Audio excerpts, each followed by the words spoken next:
Bismillahirrahmanirrahim. Assalamualaikum warahmatullahi wabarakatuh.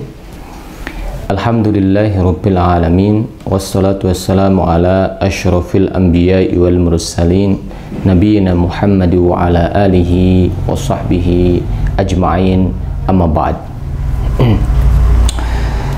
Kaum muslimin wal muslimat yang dimuliakan Allah Subhanahu wa taala, dalam kesempatan yang berbahagia ini insyaallah saya akan mengutipkan kalam dari Imam Al-Haddad di dalam kitab Nasaih Diniyah terkait beberapa hal yang perlu dilakukan orang tua kepada anak.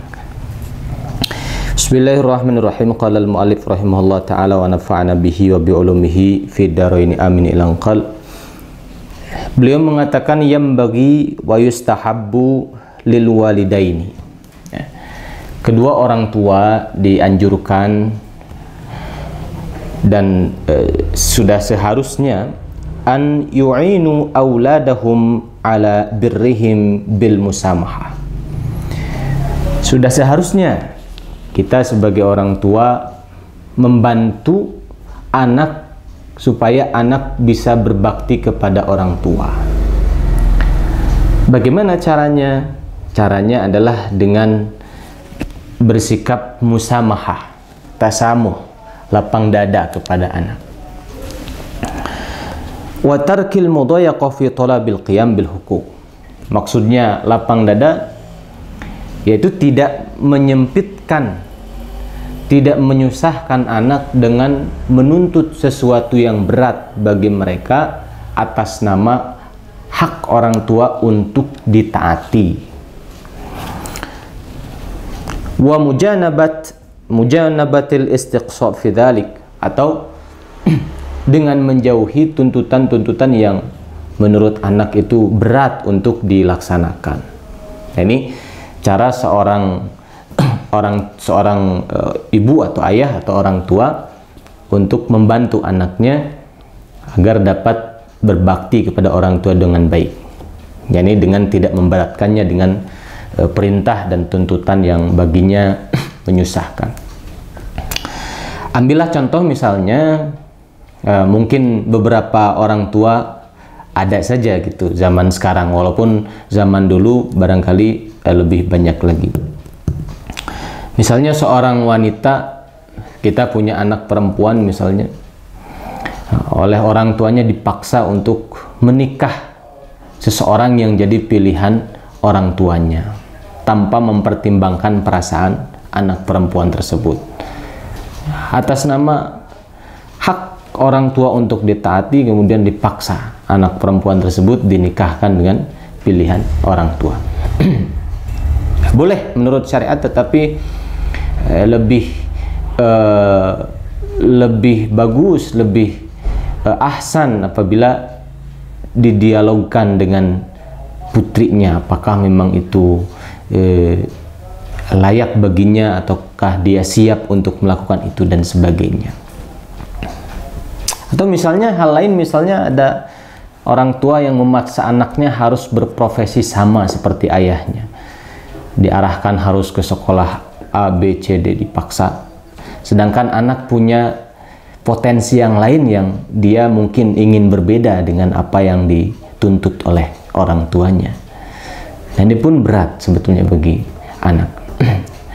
Walaupun tentu tidak ada orang tua yang ingin madarat, ingin keburukan kepada anaknya, tentu tidak ada. Semua ingin kebaikan. Nah, coba di sini musannif, penulis Imam Al-Haddad mengatakan jangan menuntut sesuatu yang bagi anak berat sehingga kalau anak tidak taat disebut, dikhawatirkan nanti anak menjadi dikatakan durhaka kepada orang tua. Siyama fi hadhil azminati allati qalla fiha al-birr wal barrun.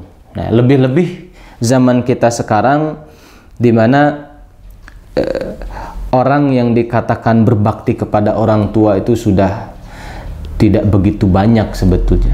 Berbeda dengan zaman salafus saleh dahulu. Wa fasha fihal uquq wa kathrul aqun, juga sudah banyak di zaman sekarang orang yang durhaka kepada orang tua. Nah, lebih-lebih di zaman sekarang seperti ini kita perlu toleransi kepada putra-putri kita, tidak memberatkannya. Ya, contoh saja misalnya perbedaan zaman sekarang dengan zaman dulu. Misalnya kalau zaman sekarang misalnya kalau anak dengan orang tua berjalan misalnya sejajar dirasa tidak masalah, tapi zaman dulu kan anak mesti di belakang orang tua karena menjaga adab misalnya. Jadi ada perubahan kondisi yang berbeda gitu. Atau misalnya bagaimana cara bicara, bagaimana cara kalau dipanggil orang tua dan sebagainya, dulu dengan sekarang sudah banyak berubah. Nah, lebih-lebih zaman sekarang banyak perubahan dalam kehidupan sosial, kehidupan masyarakat, generasi-generasi sekarang, maka lebih dianjurkan orang tua untuk toleransi terhadap anak dalam hal menuntut hak kepada anak. فَإِذَا فَعَلَ ذَلِكَ وَسَامَحَ أَوْلَادَهُ سَلَّمَهُمْ وَخَلَصَهُمْ مِنْ إِثْمِ الْعُقُوقِ. Nah, kalau kita sebagai orang tua melaksanakan itu, bersikap toleran, bersikap tasamuh, lapang dada, maka kita telah membantu anak kita dalam berbakti kepada orang tua dan menyelamatkan mereka dari dosa durhaka kepada orang tua. Dan tentu saja wa mimma yatarattab alaihi an uqubat ad-dunya wal akhirah, karena durhaka kepada orang tua tentu saja berkonsekuensi kepada hukuman dari Allah di dunia ataupun di akhirat.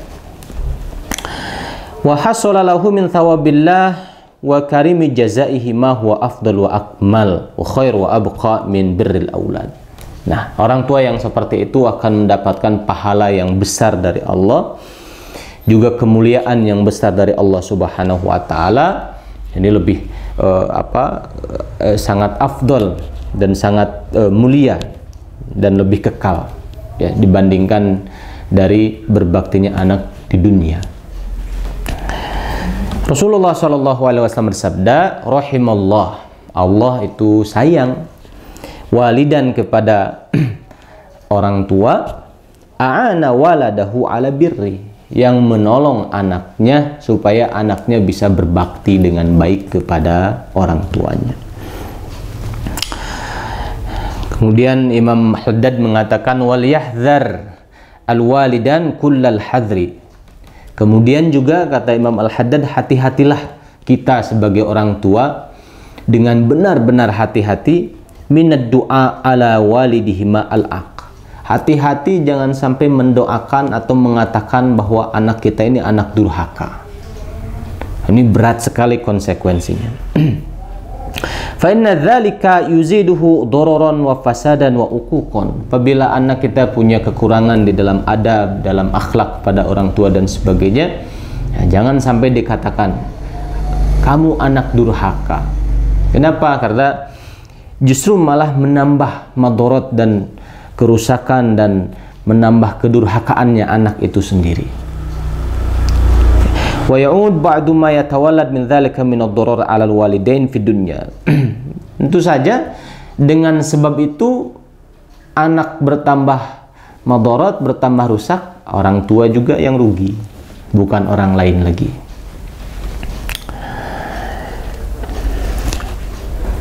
Ya. Wa du'aul walid mustajab. Kenapa? Karena doa orang tua itu mustajab. Nah, karena aja kita sebagai orang tua ya, mungkin perlu juga banyak meminta maaf kepada anak. Barangkali ada kata-kata yang tidak sengaja terucap. Dikatakan anak itu misalnya, kamu bodoh misalnya, atau kamu ini begini, begini, begini. Mungkin tidak sengaja orang tua mengucapkan, tetapi khawatir Allah Subhanahu wa taala mengabulkan kata-kata itu. Ada satu kisah yang menarik, insya Allah pemirsa telah mengetahuinya, tetapi saya ingin ungkapkan ini untuk tadzkir saja, pengingat saja bagi kita semua. Imam Sudais ya, ketika masih kecil ya, dia taburkan makanan jamuan untuk tamu itu, ditaburkan dengan pasir sehingga ibunya marah besar kepadanya. Nah, ketika ibunya marah besar padanya, ibunya katakan, aku doakan kamu menjadi imam Masjidil Haram. Kemudian Allah kabulkan doanya. Nah, mungkin ketika kita sangat marah, doa kita ini bisa dibalik menjadi doa yang positif. Dasar kamu anak soleh, saja gitu. Dasar kamu, aku doakan jadi ulama, gitu. Itu bisa seperti itu. Ya. Wa yanbaghi lahu an yad'u lahu wa liyad'u alaihi. Maka wajib bagi kita orang tua senantiasa mendoakan yang baik dan jangan sekali-kali doakan yang buruk. Sehingga benteng terakhir keselamatan anak itu yang paling dibutuhkan itu adalah orang tua. Karena semua doa orang tua untuk anaknya adalah makbul. Ketika orang tua sudah wafat, kepada siapa lagi anak meminta berkah doa? Tidak ada yang semakbul doa orang tua. Faqad yuslihuhu Allahu bi barakati du'aihi fayaudu barran. Seandainya anak kita akhlaknya kurang, adabnya kurang, nah ketika doa orang tua baik, maka dengan berkah doa itu Allah balikkan anak yang tadinya banyak kekurangan menjadi anak yang berbakti kepada orang tuanya. Fayantafi'ul walid bibirhi. Tentu saja itu semua akan kembali faidahnya kepada orang tua. Wa taqirru 'ainuhu bihi. Sehingga menjadi penyejuk mata orang tua. Anak yang tadinya kurang baik berubah akhlaknya disebabkan doa orang tua, menjadi penghibur bagi hati orang tua. Wa yafuzul walad bis-thawab al-birri. Kemudian tentu saja anak akan bahagia dunia akhirat dengan pahala albir, berbakti kepada orang tua. Wa yaslamu min itsmil uquq, dan dia selamat dari dosa yang disebut durhaka atau uq al-walidain, durhaka kepada orang tua. Wallahul muwafiq wal mu'in, dan semoga Allah memberikan taufik kepada kita dan memberikan pertolongan kepada kita. Sekian yang dapat saya sampaikan. Mudah-mudahan apa yang dibacakan bermanfaat kepada yang membacakannya dan kepada kita semua. Billahi taufiq wal hidayah. Wassalamualaikum warahmatullahi wabarakatuh.